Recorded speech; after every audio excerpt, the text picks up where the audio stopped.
Purbaya rotasi 50 pegawai pajak besok Jumat 6 Februari 2026, tahap selanjutnya siap-siap. Menteri Keuangan, Menkeu, Purbaya Yudi Sadewa kembali memperlihatkan ketegasannya. Kali ini Purbaya akan merombak alias merotasi pegawai Direktorat Jenderal Pajak, DJP, pada Jumat, 6 Februari 2026, besok tak tanggung-tanggung. Purbaya akan merotasi 50 pejabat pajak sebagai bentuk reformasi untuk meningkatkan kinerja perpajakan. Jumlah tersebut sebenarnya lebih sedikit dari sebelumnya, yaitu sebanyak 70 pegawai yang rencananya akan dirotasi oleh Purbaya. Rotasi, hari Jumat Pajak, ujar Purbaya singkat usai menghadiri rapat kerja bersama Komisi 11 DPR RI, dikutip Kamis, 5 Februari 2026. Meski demikian, Purbaya menegaskan rotasi pegawai pajak dilakukan secara bertahap. Mulai dari sebanyak 50 pegawai pajak yang akan dipindahkan terlebih dahulu ke kantor di seluruh wilayah Indonesia. Khusus untuk tahap selanjutnya, Purbaya akan mengumumkannya secara langsung. Mungkin angka yang baru masuk baru 50 sekarang, 50 dulu deh sekarang. Hari Jumat ini, nanti habis itu ada susulannya di bawahnya. Jelas dia, Purbaya obrak-abrik bea cukai pria kelahiran Bogor, Jawa Barat tersebut memanfaatkan OTT KPK sebagai momentum untuk melakukan perbaikan menyeluruh, terutama di sektor pajak dan bea cukai yang dinilai Purbaya sudah tidak sehat. Bahkan, Purbaya tidak menjadikan OTT KPK sebagai pukulan bagi Kementerian Keuangan. Kenapa terpukul?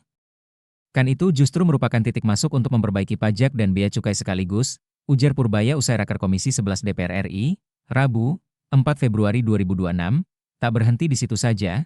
Purbaya juga menegaskan bahwa pembenahan di Direktorat Jenderal Bea dan Cukai, DJBC, sebenarnya sudah dilakukan. Terutama setelah beberapa persoalan internal telah terdeteksi oleh Purbaya. Kemarin kan bea cukai udah saya obrak-abrikan yang dapat yang dipinggirkan, sudah terdeteksi emang sebelumnya emang ada sesuatu yang ada di situ. Tutur dia, hal tersebut seperti yang diungkapkan Purbaya beberapa hari lalu. Purbaya sempat mengaku akan mengobrak-abrik Direktorat Jenderal Bea Cukai menyusul penerimaan negara yang tidak mencapai target. Bahkan, dia juga tidak segan membekukan instansi tersebut dan digantikan dengan SGS. Sistem SGS dalam konteks bea cukai mengacu pada penggunaan jasa SGS, Société Générale de Surveillance, sebuah perusahaan inspeksi dan verifikasi internasional yang melakukan pemeriksaan barang ekspor-impor sebelum masuk ke Indonesia. Selain bea cukai, ancaman ini juga berlaku untuk pegawai pajak di Direktorat Jenderal Pajak. Ini untuk saya merupakan ancaman yang serius, karena Pak Presiden bilang kalau bea cukai nggak betul tahun ini, akhir tahun mungkin diganti dengan namanya SGS, tegas dia. Pernyataan Purbaya sebelumnya pada pekan lalu Purbaya menyebut akan merotasi 70 pegawai DJP yang bermasalah. Hal ini dilakukan setelah pada Rabu, 28 Januari 2026, Purbaya mengganti 22 pegawai Dirjen Bea dan Cukai, DJBC, 3 pegawai Dirjen Perbendaharaan, DJPB, 1 pegawai Dirjen Kekayaan Negara, DJKN, dan 1 pegawai Dirjen Stabilitas dan Pengembangan Sektor Keuangan, DJSPSK. Minggu depan mungkin sekitar 70 orang pajak saya akan putar. Yang ketahuan main-main saya akan putar ke tempat yang lebih sepi, ujarnya saat ditemui di Wisma Danantara, Jakarta, Jumat, 30 Januari 2026. Aksi bersih-bersih dilakukan sebagai bentuk pengetatan disiplin fiskal dan penataan ulang aparat penerimaan negara. Oleh karenanya, Purbaya menindak tegas pegawai-pegawai yang tidak menjalankan tugasnya dengan benar untuk menimbulkan efek jera bagi pelaku maupun pegawai lain.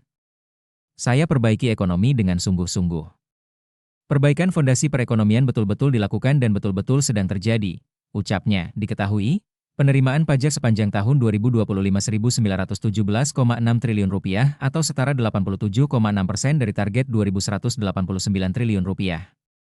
Dengan capaian itu, pemerintah menghadapi kekurangan setoran pajak sebesar Rp271,7 triliun.